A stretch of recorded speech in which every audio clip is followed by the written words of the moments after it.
Hey Reddit, what are some of your small town WTF stories? I'll start. I was an EMT for a small company. One of our trucks hit a deer in a neighboring jurisdiction. Argument ensued about who got to keep the deer. Man on M throws cash register at store clerk. After pursuit that ends when he is captured on the roof of the bowling alley. He ends up in the hospital for having broken an ankle running. Tiny emergency room means he is placed in one of the two neighboring beds, the other being occupied by the store clerk. Hilarity ensues. I got a parking ticket for $5 for blocking a sidewalk. When I didn't pay it in time, they added on a $2 late fee. In Jefferson City, Mo, the tickets are $3. Lobbyists visiting from bigger cities are said to skip on paying the meter and frame the tickets in their offices. High school classmate brought to school a decaying human skull he found on his farm. He wasn't sure what it was. It came from a man who'd been murdered in the winter, then stuffed into a drainage tube on this guy's farm. When spring came, thawing snow and rain washed the remains out into the clearing where he found the skull. My hometown once had its major roads shut down because a rafter of wild turkeys decided to hang out in the street for a day. Why do I get the feeling you like telling this story just because you get to say the phrase rafter of turkeys? I lived next to a farm in Siler City, NC. One day as a kid I walked down the road to explore under the bridge on my road. To my surprise, I found a bag full of rotten cow carcasses. I grew up in Flagstaff, Arizona in the 80s. As a kid, one of my favorite places to go with my father was Ruff's Guns and Liquor. And it was exactly what it sounds like, a combination gun and liquor store. Another Flagstaff story, there was a small airport outside the town. Very small. In the morning, the elk would come through the tree line and lay on the asphalt runway because it was warm. So every morning a bunch of guys would go out to the runway and basically run around screaming and clapping and flailing their arms to chase the elk away so that the airplanes could do what they do, mostly taking off, landing, and occasionally sliding into a field. Eventually the elk got used to that. So then, they figured out one guy could go out, fire a shotgun into the trees, and the elk would take off. Then they got used to that. So it ended up, every morning these guys would go out to the runway and basically kick, hit, and generally harass these elk until they finally got sick of it and wandered off. This went on for years until some genius, obviously not a local boy, came along and determined that putting up a fricking fence might go a long way in alleviating the Flagstaff-Pulliam Airport's elk problem. I thought that gun porn liquor stores were a common thing. Maybe I live in redneck land. I once lived in a small town in the Appalachians and I have a story somewhat similar to yours. The town was too small to support any kind of hospital, but they had a diner that functioned as both the local watering hole and the doctor's office. The doctor owned the place and also served as the main cook. You could sit at the bar next to someone and not know if they were getting something to eat or if they were about to get inoculated. This town was very small and remote. The schoolhouse I went to is the smallest public school in that state by a long shot. The senior class. This school went K-12 and still only had about 40 kids. Not all of them lived in the town. Did a family tree project and discovered that they were all related. Not even distantly. It was like third cousin or something. The punchline, they still held prom. Also, our neighbor who lived somewhat close as the crow flies, but about 45 minutes driving through mountains, gave my mom her old wood-fired range because she had just been hooked up with electricity and didn't need it anymore.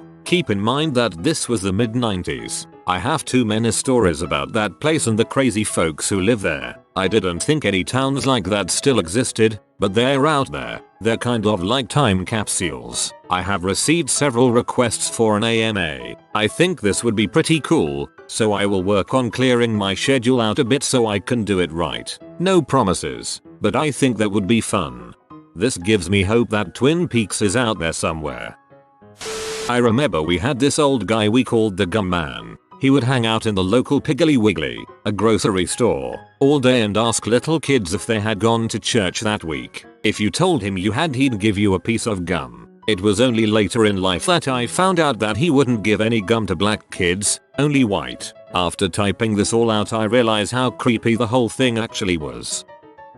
My rural Washington state town was one of those little pockets of bigotry that people forget exist in the Northwest. We had precisely one Jewish family for a while, but they moved away soon after an elementary school teacher told one of their little girls that she and her family had killed Jesus. We also had exactly one black police officer, out of around 4 total, who was constantly treated terribly and assigned to crap work until they finally fired him for no good reason. There's still a lawsuit pending about that, I believe, and in both of these instances, someone wrote an anonymous letter to the local paper saying that the buttholes involved represented the silent majority of the town. We also had the typical hillbilly M problem that made headlines when our sole 3-unit apartment complex blew up in the middle of our minuscule downtown area. Then there was the time that the local pagan family decided to do a midnight ritual on a railroad bridge and they all got hit by a train. You can imagine what the silent majority thought about that business. On top of all that, our high school mascot was a potato, we had a dog run for mayor, and Lewis and Clark mention us in their journals as the place where they got a particularly crappy night's sleep.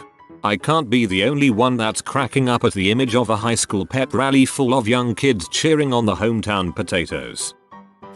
Small town in central southern IL. A man's horse died and he hadn't yet taken it to the dump. Some drunk rednecks got together about a week after it died and decided they should take it instead. They tied it behind their truck and started dragging it to the dump, but decided it would be more fun to drag it around the square a few times. It was fine until the skin tore and it started leaking horse fluid and parts all over the pavement.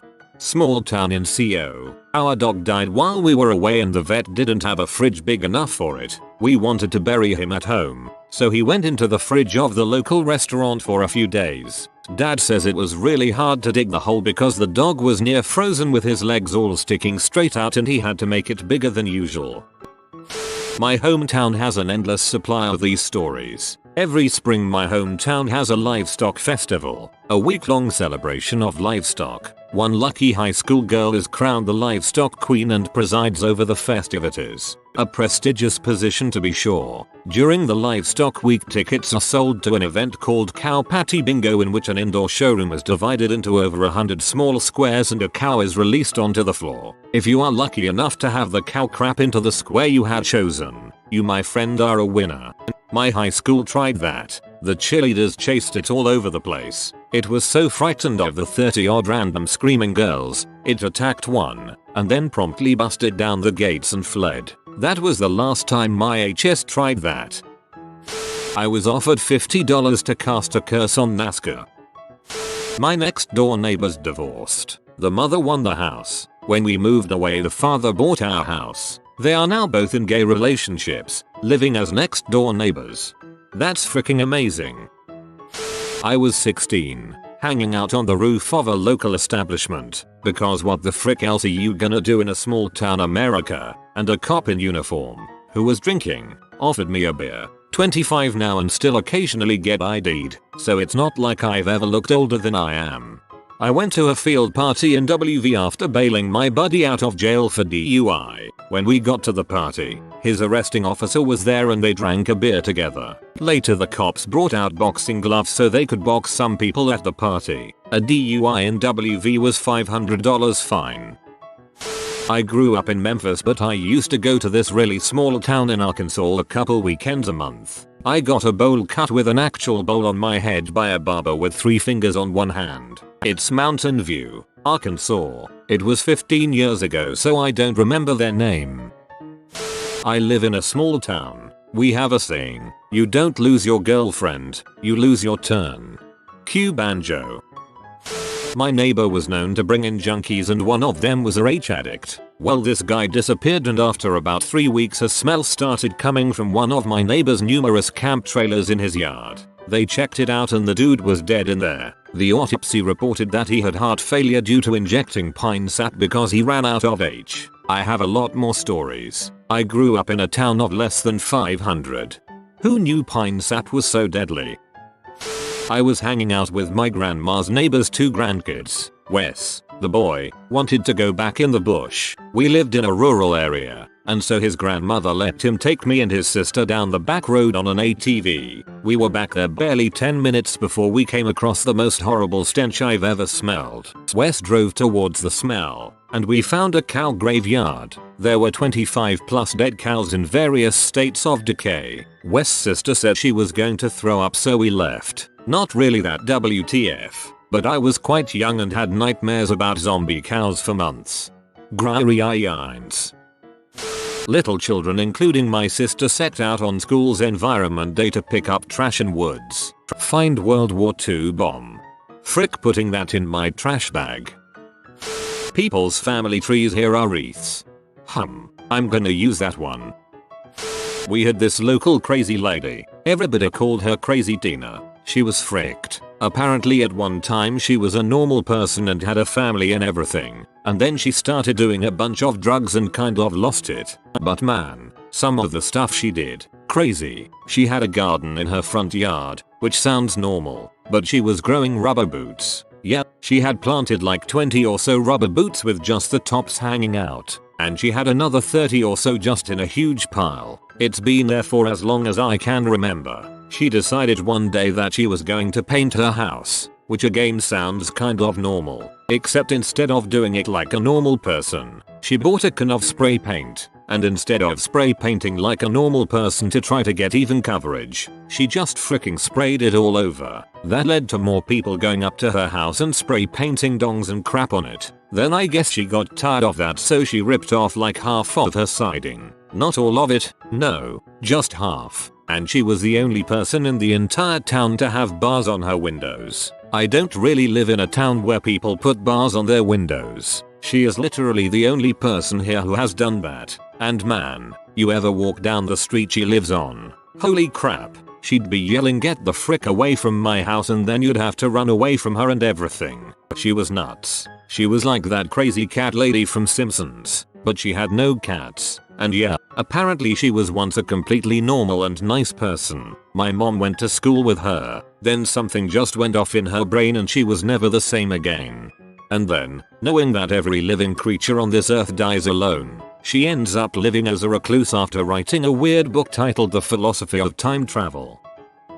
My brother's university is in a town that is pretty much literally in a cornfield. The instructions on the school's website literally say turn left at the stop sign, because there is only one in the entire town. University of Minnesota, Morris. Colder than hot and nothing but corn and alcoholism for miles.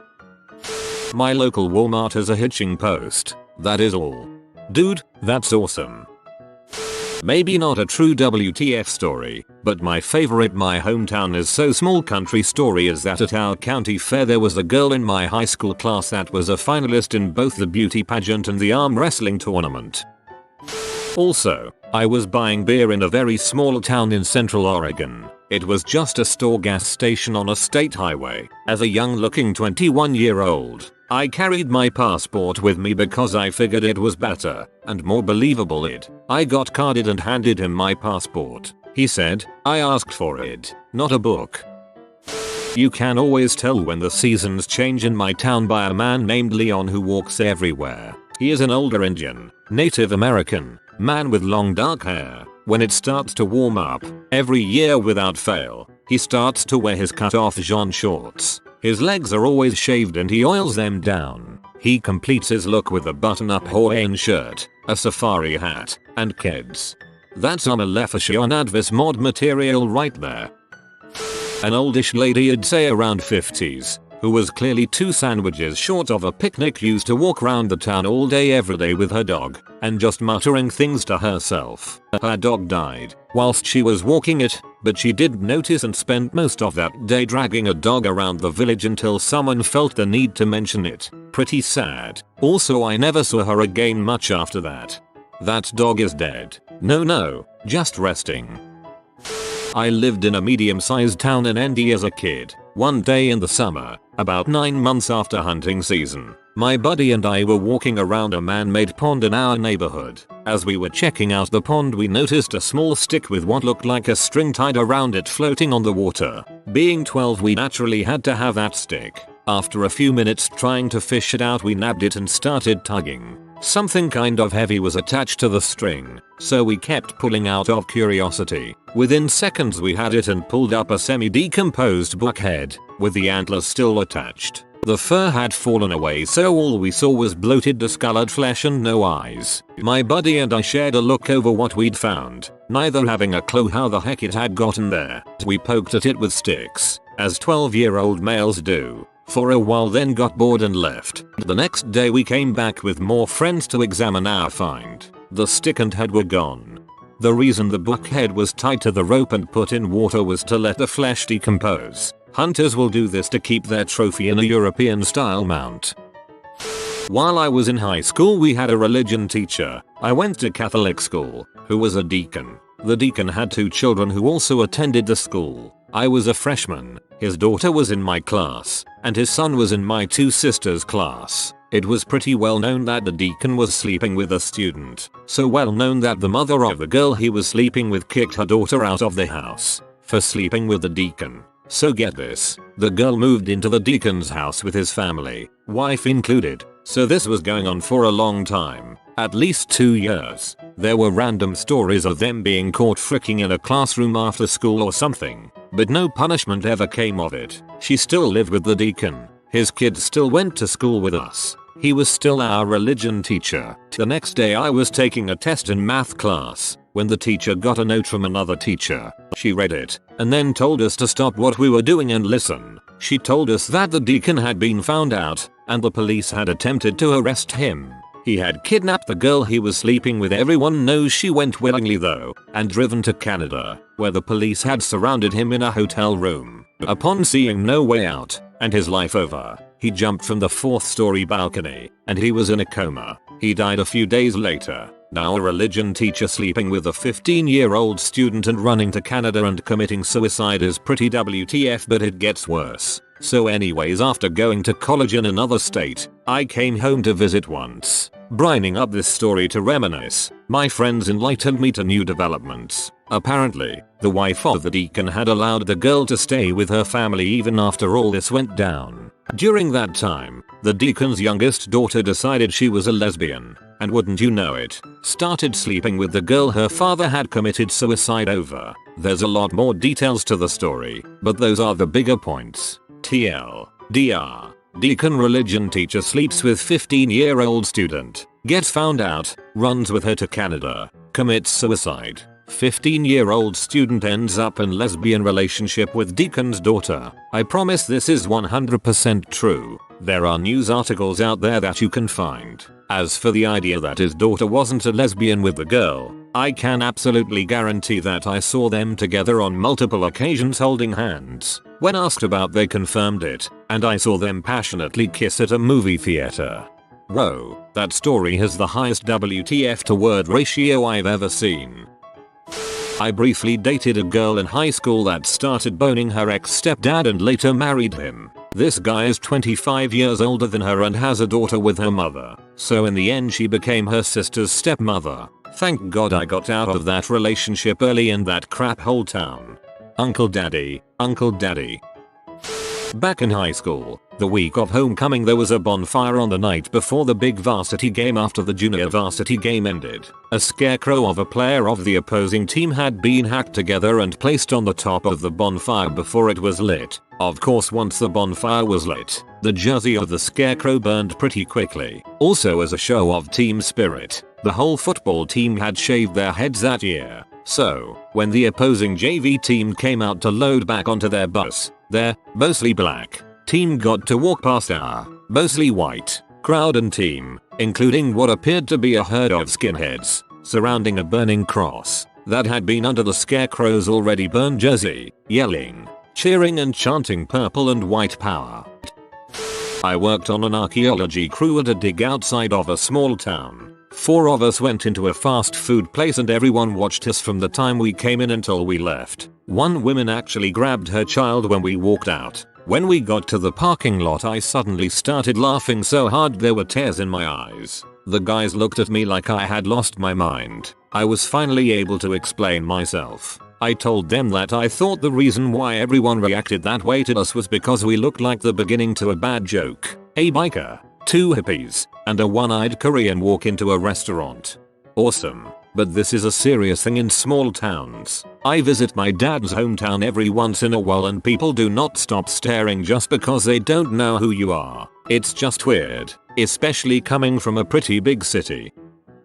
Local small tourist town planted some nice little trees around the visitors center downtown. Someone cut the trees down. Took them a week or so to notice. Hey, didn't we used to have trees here? The unknown tree thief continued to slowly take out trees, causing quite the mystery. Then one day after a heavy rain 2nd Street flooded. They sent someone down into the storm sewer, who found a beaver dam under the city streets. Animal control managed to capture the beaver. His dam was destroyed, and he was relocated to the country. He created a nice dam out there, flooding a former field which had been fallow anyway. Then one day the beaver got hit by a car. It was very sad. Less than a month later his dam failed, and 2 roads were washed out and a community was flooded. TLDR. Don't mess with Mother Nature.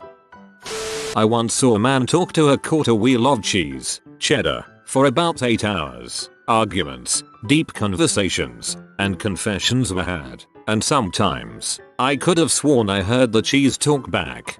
My concern is to why you were watching him for 8 hours. A heart can't be that different from an internal combustion engine. Just drink a quart of motor oil and call me in the morning. I grew up in a small tourist town in Oregon, Hop 910, and my friends and I would go streaking late at night all the time in high school. One night there was about 10 of us out, 9 of which were white and only 1 Mexican. A car approached going about 20 miles per hour and we were contemplating running in front of it, but it was a little too risky. At the last minute our Mexican friend streaked in front of the car, basically jumped up on their hood to avoid getting run over, and continued running across the street. The car came to a complete stop. We could all see that it was an elderly couple with a group of 9 naked white men standing to their right and 1 naked Mexican running for his life. I like to think that they consider my hometown the place where they witness an attempted gang debauchery. Bunch of dudes in my town decided to pose as DEA agents and start raiding drug houses to steal all their money and drugs. Ended up robbing a house that was actually under surveillance by the feds. Oops, busted. Has anyone ever been to Everglades City in Florida? I went there while I was on holiday once, and almost everyone I encountered had a squint. Everglades City is straight up scary. They were a hub for the drug trade since traffickers built makeshift airports in the glades. In 45 minutes, Westboro Baptist Church is going to be picketing my old high school because it's F-infested and pervert run. 3 cheers for being a pervert run. Hip hip. In our neighboring village we have a couple which became grandparents at the age 25/26. Yep, their kids were as fast as they were. My former band used to play at this bar in a little town frequently. One Friday, an attractive young lady asked me to go home with her, so I did and yada yada yada. The next day, we show up early for Saturday's gig and stop for dinner. One of the bartenders was also there, and he approached me. So, I hear you and Angela are dating now. It hadn't even been 10 hours since I left her place. I replied, I don't think I would call it dating right before our first set. She walks in, slaps me, and walks back out. News travels quickly in small towns. You yada yadded over the best part. A couple of years back I lived in a village with a population of about 2,500. You know, the kind of village where all the young people move away when they are done in school. No?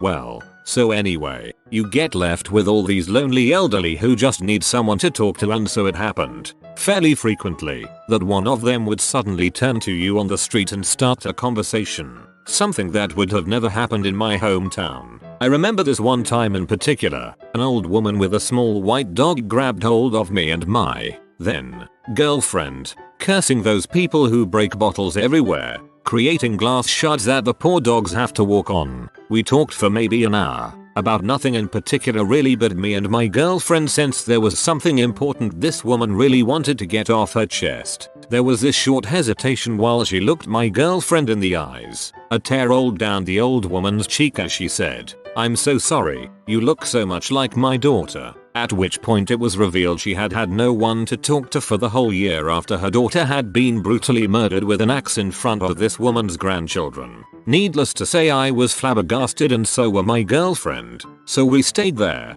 in the blizzard, just talking for as long as we could before our teeth rattled. This was just one occasion, but by far the most memorable, since, you know, murder. I'm just amazed that people care so little for each other that we have thousands upon thousands of elderlies with absolutely no one to talk to. Everyone should have the opportunity to just vent their thoughts and troubles every once in a while.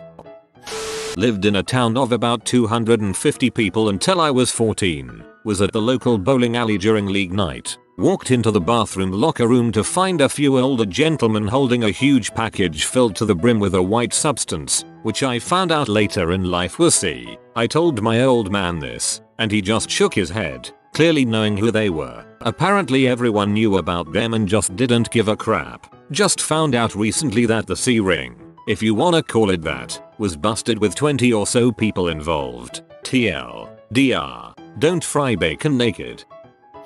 Alright, so living in a small town you get used to all sorts of stupidity. A high school friend was filling up his truck at the gas station when he realized that he was putting gas in and not diesel. Oh crap. Because the gas had already been pumped, he had to pay for it and take it. So he ends up siphoning off the gas into 5-gallon pails. So he's got absolutely no use for this gas, so what does he decide to do? Burn it. Him and his friends. I wasn't there for it. Get a good flame going around these pails and everything is going good until he gets bored. Well, out of boredom and the fact that apparently it isn't happening fast enough for him, he decided to kick the pails over. Long story short, the gas splashed on him all over, lighting him on fire. He now looks like Freddy Krueger without a fedora.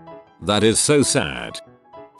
I grew up in a town of about 1,500 people in rural Montana. So much crap. I was the weird kid in my class, and for part of my junior year I had green hair. I was coming out of the local gas station after obtaining snackage, when a random redneck, probably in his mid to late 40s, asked me if the carpet matched the drapes. At the time I had no idea what he was talking about, so I just laughed awkwardly and got in my car. Later I realized what he meant and took a very long shower. Also, our mascot was a dogie. For those of you out of the loop, a dogie is a motherless calf. We were the purple motherless calves. Go Dogies. For our homecoming, we would paint purple hoof marks on the main streets of town along our parade route. Oh, and there was a guy who rode his bike around everywhere that everyone called Tennis Shoe Tom. He was a suspected diddler. I don't think he had a job or did anything other than ride his bike around with his aviator sunglasses and 70s pissode mustache.